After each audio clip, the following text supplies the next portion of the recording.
नमस्कार दोस्तों, आइए आज हम अध्ययन करते हैं प्रकाश का अपवर्तन क्या होता है। देखिए, जब प्रकाश की किरणें एक माध्यम से चलकर दूसरे माध्यम में प्रवेश करती हैं तो अपने मार्ग से विचलित हो जाती हैं, यानी अभिलंब की तरफ झुक जाती हैं। इस क्रिया को प्रकाश का अपवर्तन कहते हैं। ध्यान दीजिएगा, जो ये आई दिखाई दे रहा है, आई आपका आपतन कोण है, आर आपका अपवर्तन कोण है। ये जो आपका डेल्टा एम दिखाई दे रहा है, यह क्या है? विचलन कोण है। और ये जो दिया गया है, ये अभिलंब डाला गया है। ये क्या है? ये आपतित किरण है। ये आपकी अपवर्तित किरण है। ये जो विचलन का रास्ता था वह है। ध्यान देना, इसमें एक पॉइंट है आपतन बिंदु। आपतन बिंदु क्या होता है? जहां जिस बिंदु से यह सारी क्रियाकलाप होती है, क्योंकि इसी बिंदु को लेकर के हम लोग आपतन कोण का निर्माण किए। और क्या था? ये आपका अपवर्तन कोण था, यानी इसी बिंदु से ही सारी घटना हो रही है, इसीलिए इसे हम लोग आपतन बिंदु कहते हैं। अब देखिए, पृथककारी तल क्या होता है? पृथककारी यानी जहां से किरण बदलती है अपनी रेखा या फिर अपनी दिशा बदल देती है। देखिए, इधर जा रही थी, इधर हो गई, थोड़ा सा अभिलंब की तरफ झुक गई, तो यहाँ से एक घटना होती है। अर्थात हम लोग कह सकते हैं यहाँ से ये जो तल है वह क्या होता है? पृथककारी तल, यानी कि यहाँ से किरणें बदल जाती हैं, पृथक हो जाती हैं थोड़ा सा।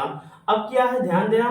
देखिए, इसमें जल है, इसमें सिर्फ वायु है, इसीलिए हम लोग कर सकते हैं वायु के सापेक्ष, यदि हम लोग वायु के सापेक्ष जल की बात करें, वायु के सापेक्ष जल की बात करें, तो जो वायु है वह क्या हो जाएगी? विरल, और जो जल है वह क्या हो जाएगी? सघन।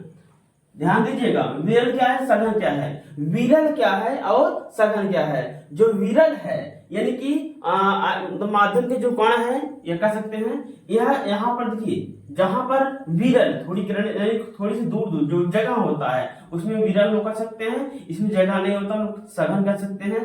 यानी कि देखिए, वायु में हम लोग हैं तो हम लोगों को वायु लग तो रहा है, लेकिन आवाज नहीं होता कि वायु लगा कहाँ है, लेकिन जल जहां लगता है स्पष्ट हो जाता है कि हाँ यहाँ जल लगा है। इसीलिए हम लोग कह सकते हैं कि भाई ये क्या हो गया, ये माध्यम हमारा विरल हो गया, यह माध्यम हमारा सघन हो गया। ध्यान देना, जैसे अगर वायु के सापेक्ष, किसके सापेक्ष? वायु के सापेक्ष,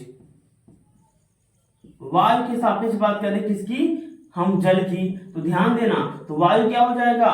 विरल, जल सघन। अगर हम बात कर ले कांच और जल की, तो जो कांच है वह क्या हो जाएगी? कांच हमारा सघन हो जाएगा और जल हमारा विरल हो जाएगा।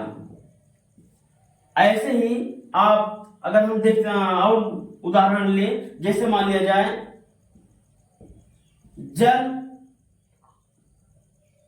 जल ले ले और क्या ले ले?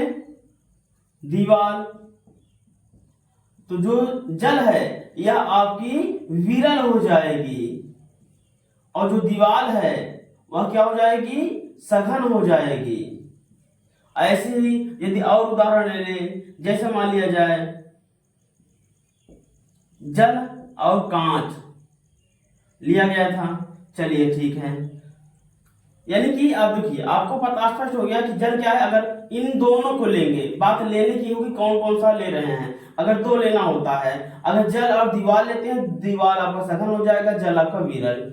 अगर इसमें हम दो लेते हैं, वायु और जल, तो जो वायु है वह विरल हो जाएगी, जो जल है वह सघन हो जाएगा।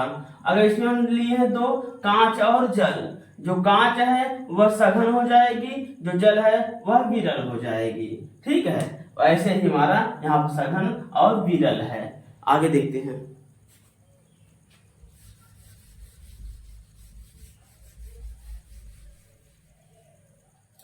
देखिए भैया, प्रकाश के अपवर्तन के दो नियम हैं। प्रकाश के अपवर्तन के दो नियम हैं। पहला क्या है? आपतित किरण, अपवर्तित किरण, आपतन बिंदु पर खींचा गया अभिलंब, ये तीनों ही एक ही तल में होते हैं। ये तीनों ही एक ही तल में होते हैं, दूसरे तल में नहीं जाते। कौन कौन सा? आपतित किरण, अपवर्तित किरण, आपतन बिंदु पर खींचा गया अभिलंब, ये तीनों ही एक ही तल में होते हैं, दूसरे तल में नहीं जाते। ठीक है, अब दूसरा देख लीजिएगा। दूसरा क्या है हमारा? दूसरा है आपतन कोण आई और आपतन कोण आई और अपवर्तन कोण आर। आपतन कोण आई, अपवर्तन कोण आर, इनका अनुपात एक नियतांक होता है। क्या है भैया? आपतन कोण आई और अपवर्तन कोण आर का अनुपात एक नियतांक होता है। इसीलिए हम लोग कहते हैं साइन आई बटे साइन आर। ध्यान देना, इसी जो साइन आई बटे साइन आर है, यह अपवर्तन का द्वितीय नियम है। इस नियम को स्नेल का नियम भी कहते हैं। क्या कहते हैं? स्नेल का। इसे हम लोग स्नेल का नियम भी कहते हैं। ध्यान दीजिएगा, हम पहले बताए हैं इनका अनुपात नियतांक होता है और इसे स्नेल का नियम कहते हैं। एक बार थोड़ा और देख लेते हैं। देखिए भैया, देखिए जैसे आर का क्या है? आर अनुपाते आई। ठीक, हम लोग कह सकते हैं आर प्रोपोर्शनल आई। अब यानी कि इसका अपवर्तन कोण और आपतन कोण, इनका अनुपात एक नियतांक होता है। एक बार हम बता दिए हैं। और देखिए, अगर हम लोग इसको निरूपण करना चाहते हैं तो आर ये अनुपात बटे आई, या लिख सकते हैं दोनों पक्षों में साइन लेने पर। अगर दोनों पक्षों में हम साइन लेंगे तब क्या हो जाएगा? हमारा हो जाएगा साइन आर। क्या हो जाएगा? साइन आर बराबर साइन आई। अब ध्यान देना, यहां बराबर अभी नहीं लगाएंगे, हम यही रखेंगे। ध्यान देना, अब लगाएंगे। क्या लगाएंगे? N sine R, sine R अनुक्रमानुपाते। अब यहां जो रहेगा वहां क्या हो जाएगा? बराबर। क्यों? क्योंकि नियतांक लिया गया है। जब भी नियतांक लिया जाएगा, जहां अनुक्रमानुपाती हो या ध्यान देना, अनुक्रमानुपाती हो या व्युत्क्रमानुपाती, दोनों के स्थान पर बराबर लिख दिया जाता है। जब भी आप नियतांक लेते हैं तब यहां हो जाएगा साइन आई। इसको हम इसके नीचे कर देंगे तो हो जाएगा साइन एन बराबर साइन आई बटे साइन आर। जो ये है इसी को हम लोग स्नेल का नियम कहते हैं। क्या कहते हैं? स्नेल का नियम कहते हैं। ठीक है, चलिए आपसे पुनः मुलाकात होती है। तब तक के लिए नमस्कार।